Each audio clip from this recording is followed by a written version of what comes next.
Hello everyone. मैं हूं Amit Kumar Sharma, founder and mentor grid classes. और आज हम बात करने वाले हैं कि क्लास 9th और 10th में स्टूडेंट्स को फाउंडेशन का क्लास लगाना चाहिए या नहीं। सबसे पहला क्वेश्चन कि भाई हमारा तो बच्चा किस स्ट्रीम में जाएगा, हमें तो पहले वही नहीं पता है। हमने अभी डिसाइड ही नहीं किया उसके कैरियर ऑप्शंस, तो हम अभी से उस पर ये चीज़ क्यों थोपें। ये प्रश्न रहता है बहुत सारे पेरेंट्स के माइंड में। तो देखिए, पहली बात ये है कि अच्छा, मैं पहले अपने बारे में बता दूं कि मैं पिछले लास्ट 15 ईयर्स से मैं जो आईआईटी जेई बच्चे देते हैं, advance and different engineering entrance exams and medical also, तो उनको मैं मेंटर कर रहा हूं। और ये सब बातें मैं अपने एक्सपीरियंस के हिसाब से बता रहा हूं, जो मैंने इतने सालों में एक्सपीरियंस किया है। और आपको जनरली बहुत सारे लोगों को मिसकंसेप्शन होता है और पता नहीं होता है कि करना क्या है, सही चीज़ क्या है। तो मैं ये कोशिश करूंगा कि बिल्कुल ऑनेस्टली जो मुझे लगता है वो आपके सामने रखूं, जिससे क्या होगा कि आपके डिसीजन मेकिंग में हेल्प होगा। तो हाँ, तो अब उनके लिए मैं बता दूं कि भाई डालना चाहिए नहीं डालना चाहिए।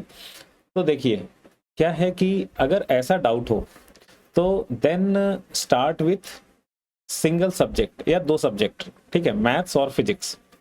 क्योंकि अगर मान लीजिए कि फाउंडेशन में अगर आप मैथ्स स्ट्रॉन्ग करते हैं बच्चे का, ठीक है, तो वो किसी भी स्ट्रीम में जाएगा तो उसको काम ही आने वाला है। और एक जो है वो फिजिक्स में जनरली बच्चों को दिक्कत होता है। तो आप अगर मैथ्स और फिजिक्स अगर उसको ये करते हैं तो उसमें क्या होगा कि बच्चों के ऊपर लोड भी नहीं आएगा एंड उसका थोड़ा फाउंडेशन स्ट्रांग होगा, तो सभी डायरेक्शन में हेल्प होगा, किसी भी स्ट्रीम में जाएगा उसमें हेल्प होगा।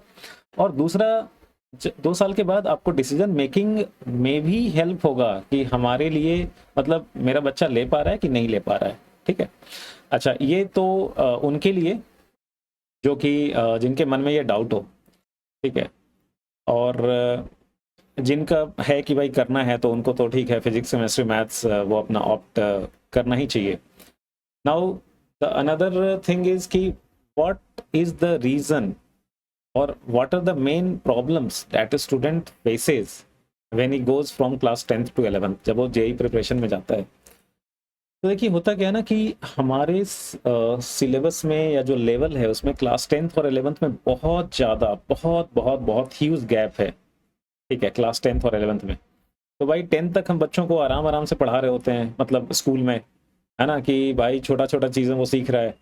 और 11th में एकदम से वो जाता है तो उसके ऊपर पहाड़ टूट पड़ता है, इतना सारा चीज़ आ गया एक साथ।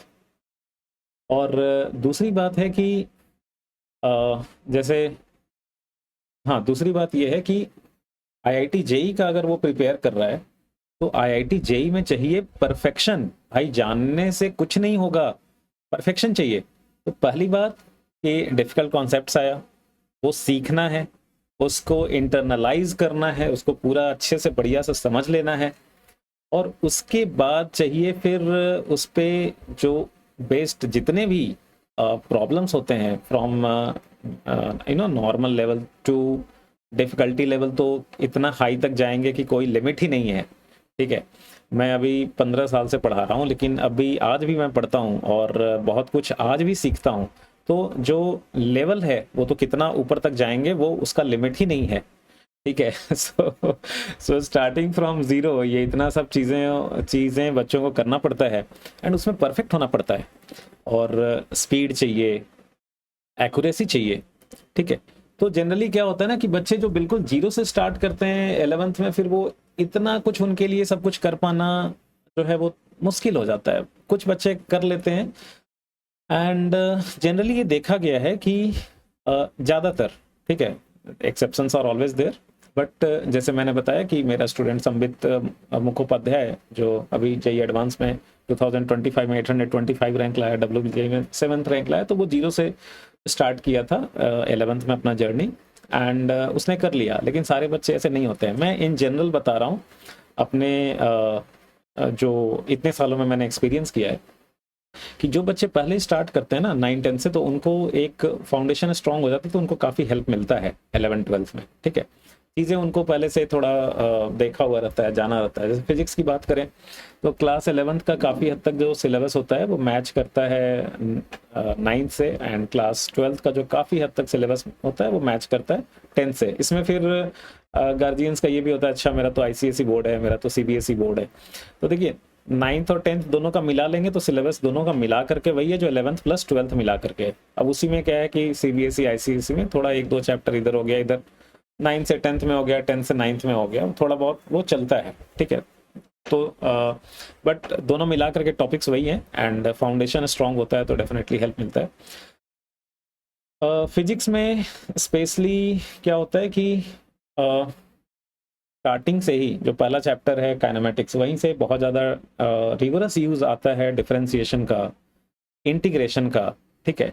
एंड मैथ्स में ये सब चीज़ें जो है वो पढ़ाई जाती हैं बच्चों को 12th में, एंड उसका रिगोरस यूज़ कर रहा है बच्चा में फिजिक्स में फर्स्ट चैप्टर से, तो इसीलिए फिजिक्स जनरली बच्चों को जो है वो थोड़ा प्रॉब्लम होता है जो 11th-12th में जाते हैं। तो उनको इसीलिए क्या है ना कि सब चीज़ के पीछे एक साइंस है, किसी भी चीज़ को अगर प्रॉपर ढंग से दिया जाए तो फिर बच्चा वो है वो सब कुछ कर लेता है, एंड वही सीक्वेंस गड़बड़ हो जाने से, वो प्रॉपर वे में नहीं मिलने से तब वो प्रॉब्लम होता है, वो सही साइंस फॉलो नहीं होता है, तब फिर प्रॉब्लम होता है। तो मेरा ओपिनियन यही है कि बच्चों को जो है वो 9th और 10th का फाउंडेशन बिल्कुल शुरू करना चाहिए, और इसके रिलेटेड और भी मैं गाइडेंस टिप्स एंड ट्रिक्स देते रहूँगा, आपको अवेयर करता रहूँगा, आपको अवेयर करना ही मेरा काम है।